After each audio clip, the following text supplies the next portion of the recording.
It is now spooky season, and that means it's time for some Halloween cocktails.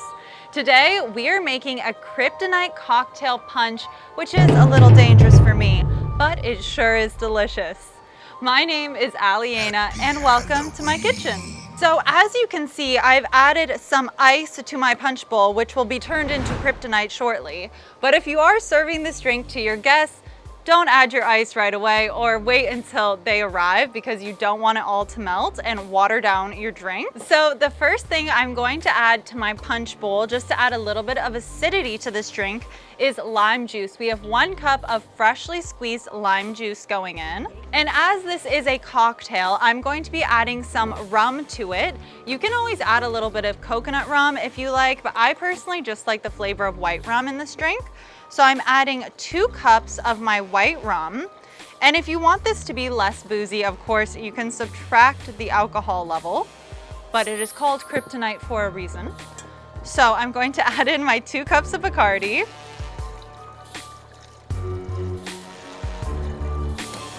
Ooh, some splashed at me. Okay, a little bit less than 2 cups because I got it all over my dress. Next, I'm going to add in some pineapple juice. This just adds a nice level of sweetness to our drink as well as a little bit of fruitiness. So I'm adding in 2 cups of my pineapple juice. And I know what you're wondering.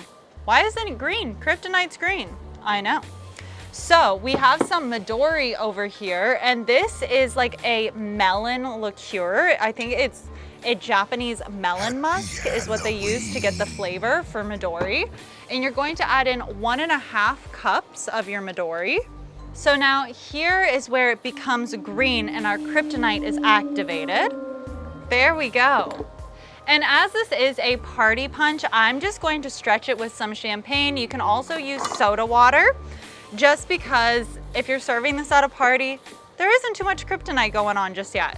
So I'm just going to add in about 2 bottles of champagne. Also, I recommend if you are making this in advance, you can add all the ingredients I just did, but you might not want to add your champagne because the bubbles will go flat if you're letting it sit for several hours. Come on, super strength. There we go. And now we can add in our bubbly. It's definitely getting activated now. Now I'm just going to give this a little bit of a stir so that everything is combined. And if you really want to get into the spirit, you can always add some ice shards to your glass. I do this because at my local grocery store, they have just a block of ice that they sell. They sell it at Ralph's or Vaughn's. And you can use an ice pick or a sledgehammer and just break it up until you get these shards so that it really gives the feel of Kryptonite.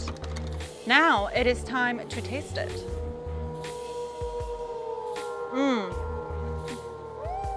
This may hurt me in the morning, but it sure tastes good tonight. I have to say, it's perfectly fruity. It's very light from having the bubbly champagne in it.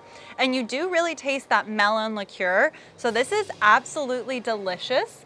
And I think if you are hosting a fun Halloween party, it's fun to have some Kryptonite there. You never know when Superman's gonna show up, or Supergirl. And even Superdog showed up. I'm glad that she's here. I needed my party buddy. Thank you so much for watching, and I hope you all have a safe and happy Halloween. Bye for now.